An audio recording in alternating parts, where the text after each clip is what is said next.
পিটিকা বনাব লৈছোঁ আজি। পিঁয়াজ কাটি লৈছোঁ, পিঁয়াজ জলকীয়া আৰু নৰসিংহ দিছোঁ। চাই থাকক ভিডিঅ'টো কেনেকৈ বনাওঁ। আলুখিনি এতিয়া ভালদৰে পিটিকি লৈছোঁ ধুনীয়াকৈ। সেইফালে চাহ বনি আছে, চাহৰ লগত খাম।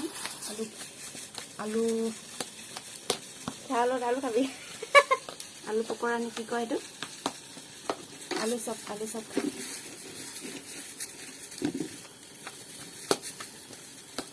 চাই থাকক ভিডিঅ'টো হ'ব লাগে। এয়া আলু চপকেইটা বনাই হৈ গ'ল। এয়া দেখিছে ধুনীয়াকৈ বনাই গ'লোঁ। এই আলু চপ বনাই হৈ গ'ল, আপোনালোকে চাওক কি ধুনীয়া হৈছে আলু চপকেইটা। খাবলৈ কেনেকুৱা হ'ব নাজানো, ভালেই হ'ব চাগে।